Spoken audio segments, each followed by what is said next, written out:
우리 다 함께 11월의 말씀 골로새서 3장 15절 말씀을 암송하시면서 하나님 앞에 예배자로 나아가시겠습니다. 그리스도의 평강이 너희 마음을 주장하게 하라. 너희는 평강을 위하여 한 몸으로 부르심을 받았나니 너희는 또한 감사하는 자가 되라. 아멘.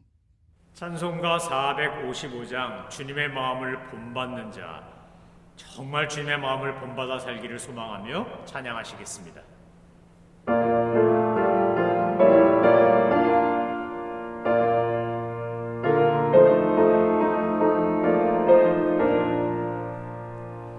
주님의 마음을 본받는 자, 그 맘에 평강이 찾아오는 험악한 세상을 이기니 하늘로부터 임함이로다. 주님의 마음 본받아 살면서 그 거룩하심 나도 이루리. 주 모습 내 눈에 안 보이며 그 음성 내 귀에 안 들려도 내 영혼 날마다 주를 만나 신령한 말씀 늘 배우도다. 주님의 마음 본받아 살면서 그 거룩하심 나도 이루리. 가는 길 거칠고 험하여도 내 맘에 불평이 없어지는 십자가 고난을 이겨내신 주님의 마음 본받으리라. 주님의 마음 본받아 살면서 그 거룩하심 나도 이루리. 주 예수 세상에 다시 오실 그날엔 무성도 변화하여 주님의 빛나는 그 영상을 다 함께 보며 주 찬양하리. 주님의 마음 본받아 살면서 그 거룩하심 나도 이루리. 하나님께서 오늘 우리에게 주신 말씀은 골로새서 4장 5절과 6절입니다. 골로새서 4장 5절과 6절에서 사도 바울은 이제 성도들이 외인, 불신자들을 대할 때 어떻게 대해야 되는가에 대해 가르치고 있습니다. 5절 말씀에 보면 이렇게 되어 있습니다. 외인에게 대해서는 지혜로 행하여 세월을 아끼라. 이 외인이라는 말, 우리 한글 성경에 외인으로 번역된 것은 교회 공동체 밖에 있는 사람들을 말하는 겁니다. 그러니까 전도 대상자들, 불신자들, 복음을 전해야 될 사람들을 대할 때 지혜로 대하라 이겁니다. 지혜로 행하라. 세월을 아끼라 라고 하는데 우리말 번역에는 세월을 아끼라 라고 되어 있는데 원문을 보면 이것은 기회를 구하라, 기회를 얻어라 이런 말입니다. 그러니까 우리가 직장이든 일터든 또는 이웃이든 동호회든 향유회든 동창회든 뭐가 됐든 간에 우리가 사람들을 만날 때 그들이 만약 복음을 알지 못하고 성도가 아니라면 우린 그들에게 매우 지혜롭고 예의 바르게 그들에게 관계를 맺어서 복음을 전해야 합니다. 요즘식으로 표현하면 이것이 관계 전도입니다. 관계 전도는 노방 전도보다 사실은 더 어렵습니다. 시간도 오래 걸리고 열정도 많이 쏟아부어야 되고 또 돈도 써야 하고 노력도 해야 되고 참 많은 공을 들여야 합니다. 그래야 관계 전도가 이루어지고 복음을 전할 수 있습니다. 그런데 사실상 우리가 관계 전도를 하려고 하면 뭘 조심해야 되냐? 바로 6절에 나오는 이겁니다. 너희 말을 항상 은혜 가운데서 소금으로 맛을 냄과 같이 하라. 우리말 번역 성경이 굉장히 문학적이라는 생각이 들었습니다. 너희가 말할 때 항상 은혜롭게 해라 이렇게도 했는데 여기다 은혜 가운데서 소금으로 맛을 내는 것처럼 해라. 물론 원문에도 소금으로 고르게 해라 이런 겁니다. 소금 간을 하면 맛이 골고루 간이 배지 않습니까? 근데 거기에 소금으로 맛을 냄과 같이 하라 라고 번역한 게 저는 정말 뛰어난 표현이라는 생각이 들었습니다.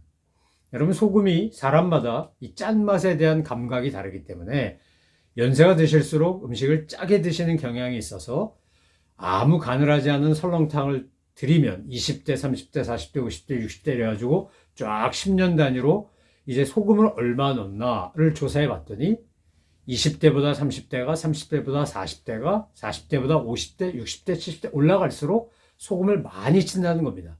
이것은 결국 후각이, 미각이 떨어지기 때문이랍니다. 연세가 드시면서 자꾸 감각이 퇴화하기 때문에 굉장히 짠데도 불구하고 짜다고 못 느끼는 겁니다. 그래서 소금을 자꾸 넣습니다. 소금을 적당히 넣어야 맛이 납니다. 너무 많이 넣어도 맛이 안 나고 너무 안 들어가도 맛이 안 납니다. 그러니까 오늘 말을 하는 것에 대해서 이야기하면서 어떻게 하라는 겁니까? 소금으로 맛을 내는 것처럼 하라. 그런데 은혜 가운데 하고 각 사람에게 마땅히 대답할 것을 알리라 라고 되어 있습니다. 복음을 전하는 데 있어서 우리 교회 안에서도 마찬가지지만 불신자들과의 관계, 전도 대상자와의 관계에서 우리가 특별히 신경 쓰고 정말 기도 많이 하고 노력해야 되는 것은 바로 말입니다. 말. 우리는 주로 말을 통하여 이렇게 대화를 통하여 정보를 주고받고 상대방의 생각을 이해하고 그가 어떤 고민을 하고 어떤 갈등이 있고 어떤 아픔이 있는지를 알기 때문입니다. 다른 짐승이나 식물들과 달리 인간이 사용하는 특별한 것 중에 하나가 언어 아닙니까?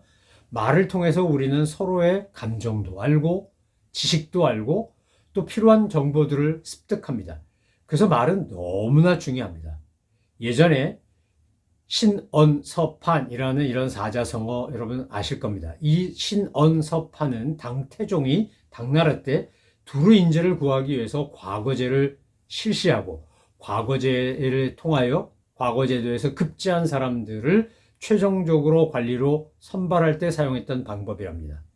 신언서판 순서대로 말하면 신은 외모고요. 언은 말하는 내용이고 서는 글 쓰는 거고 판은 판단력입니다.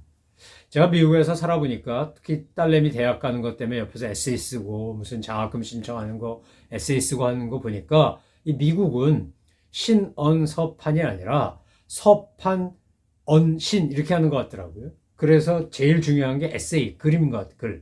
글을 잘 써야 됩니다.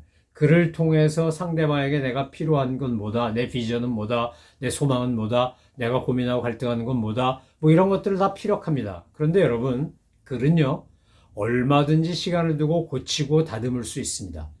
그런데 말은 그렇지 않습니다. 특히 대화를 하다가 즉각적으로 나오는 말은 그 사람 안에 있는 생각과 감정과 경험과 지식이 다 담겨 있습니다.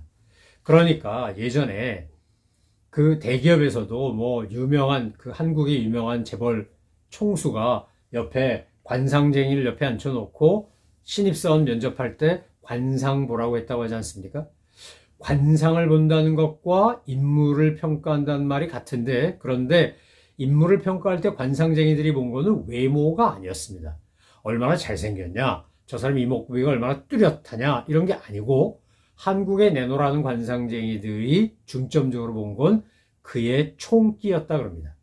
그가 눈을 통해서 특별히 눈을 통해서 그가 표현하고 있는 그 눈으로 이야기하는 그 사람의 됨됨이를 보았다고 합니다.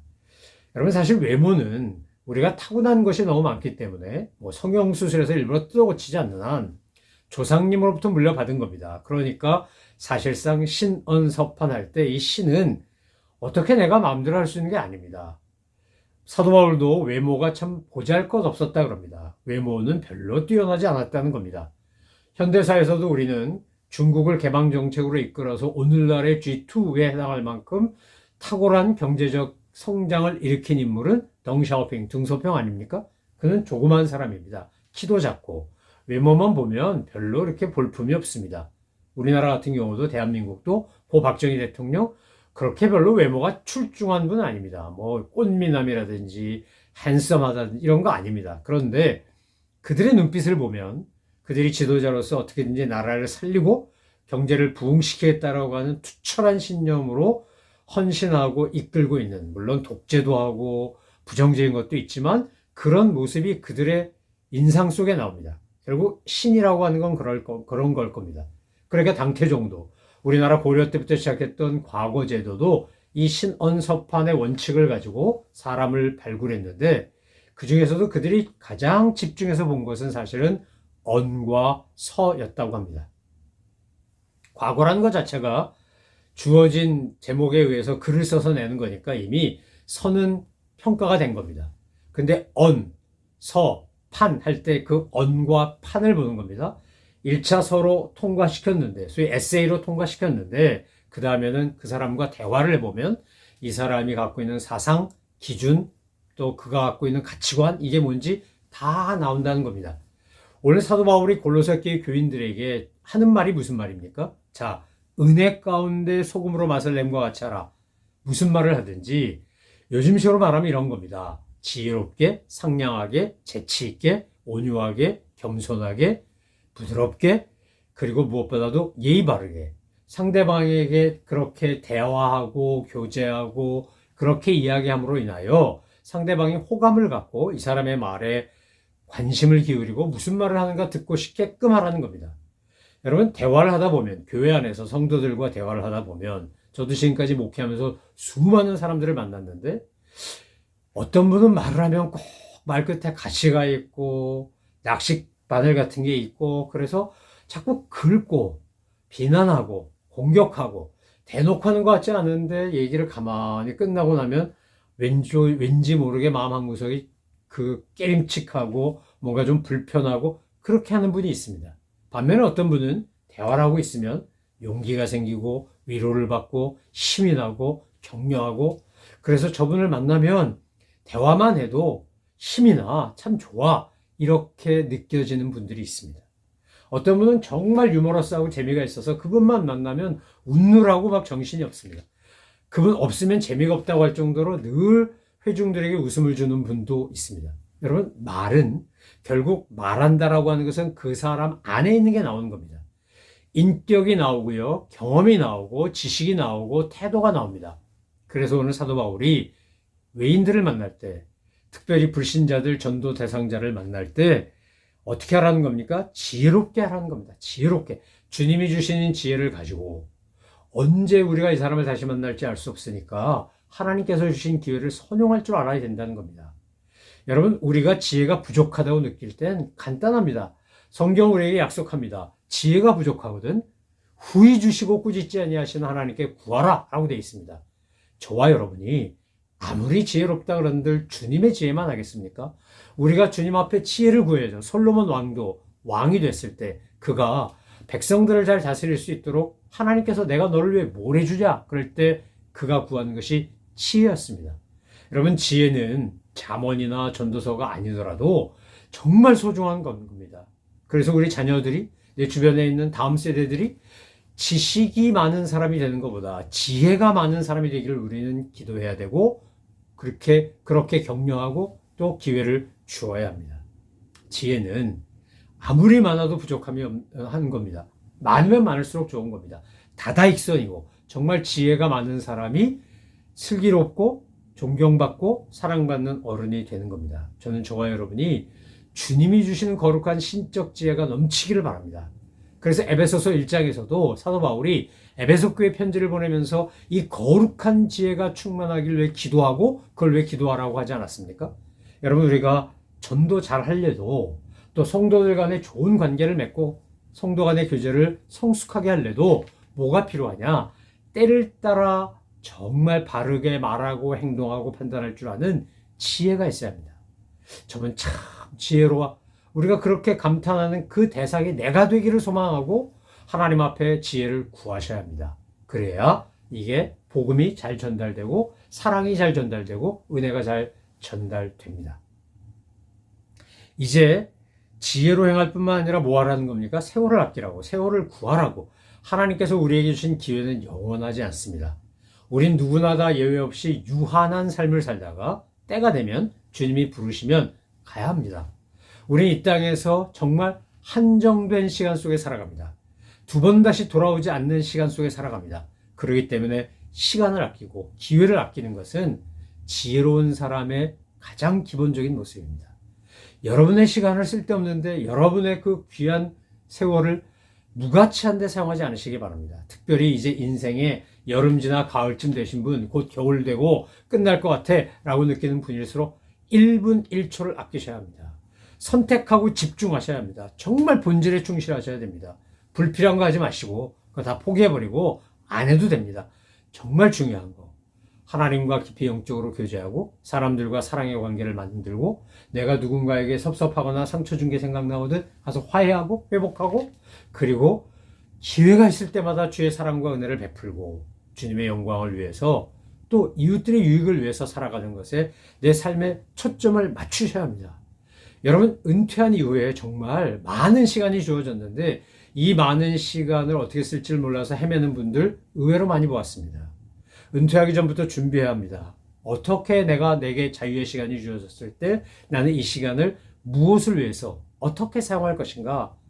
여러분, 우리가 선택과 집중해야 된다는 건 그겁니다. 한 명이라도 내가 전도하고 한 명이라도 주님께 인도하고 한 번이라도 주의 이름으로 자비와 긍휼을 베풀고 선행을 하고 봉사를 하고 주님의 나라를 위해서 희생하고 헌신하고 이것이야말로 우리가 가장 열심히 해야 될 일 아니겠습니까? 또 사람들을 만날 때 어떻게 하라고요? 이 신언서판이라고 하는 것처럼 분명한 기독교적 가치관을 가지고 바른 판단을 하고 그리고 그들에게 소금으로 맛을 내는 것처럼 마땅히 대답할 것을 알리는 그런 지혜가, 그런 태도가, 그런 습관이 우리에게 있어야 한다는 겁니다. 사도 바울이 골로새 교회 편지를 보낼 때 골로새 교회는 이단 문제로 인해서 온갖 거짓되고 아주 헛된 인간의 논리와 지식과 이런 걸로 혼잡한 교회였습니다. 혼합 종교, 혼합주의가 판을 쳤습니다. 그 속에서 진리를 따라 예수님을 유일한 구세주다 이거 강조했지만 3장과 4장에서 뭐라고 이야기하는 겁니까? 결국 그리스도와 함께하는 그리스도인의 삶은 이런 겁니다. 벗어버릴 거 벗어버리고 심지어 죽이라고까지 하지 않았습니까? 죽일 거 죽이고 벗을 거 벗고 입을 거 입고 그리고 우리가 누구를 대하든지 어떻게 하라고요? 지혜롭게 은혜롭게 소금으로 맛을 냄과 같이 그렇게 하라는 겁니다. 사랑하는 성도 여러분, 오늘 우리를 통해 하나님은 역사하시고 우리를 통해 영광을 받기를 원하십니다. 우리는 참 연약하고 부족한 사람임에도 불구하고 주님은 우리를 통해 역사하기를 원하십니다. 그러니까 내가 정말 주의 은혜 가운데 지혜롭고 잘 준비되고 하나님의 사랑으로 충만해지면 그런 존재가 되어가면 주님은 영광을 받으실 거고 우리를 통해 많은 열매를 맺으실 겁니다. 사랑하는 성도 여러분, 남은 날을 계수하며 우리의 말이, 우리의 생각이, 우리의 글이 사람을 살리고 주님의 영광을 드러내고 사람들에게 살 맛이 나게 하는 그런 말, 그런 글, 그런 외모, 그런 어떤 분위, 인상, 그러니까 이 생긴 거 말고 우리가 끼치는 어떤 영향력, 그리고 바른 판단력으로 진리를 따라 사시는 우리 모두가 되기를 주님의 이름으로 축원합니다. 기도하시겠습니다. 하나님 아버지, 저희들은 예수 믿는 사람들도 만나지만 예수 믿지 않는 사람들도 참 많이 만나며 삽니다. 우리가 그들을 만날 때마다 세월을 아낄 줄 아는 지혜로운 자가 돼서 저 사람 내가 두 번 다시 만날지 모르니까 지금 저에게 복음을 전하고 예수 그리스도를 소개해야 되겠다 그러고 최선을 다하여 때를 얻든지 못 얻든지 복음 전하는 저희들 되게 하여 주옵소서. 그럴 때 지혜롭게 은혜롭게 소금으로 맛을 내는 것처럼 그렇게 덕스럽고 예의 바르고 상냥하고 품위 있고 진솔한 대화를 통해 주님의 은혜와 사랑을 전할 줄 아는 저희들 다 되게 하시고, 저희들의 부족함을 아신 주님께서 넘치는 지혜로 저희들을 채우사 솔로몬에 주셨던 그 지혜 저희들도 갖게 하셔서 하나님 나라 위에 이웃들의 유익을 위해 아름답게 사용하고 살아가는 저희들 다 되게 하여 주옵소서. 감사드리며 예수 그리스도의 이름으로 기도 올려옵나이다. 아멘.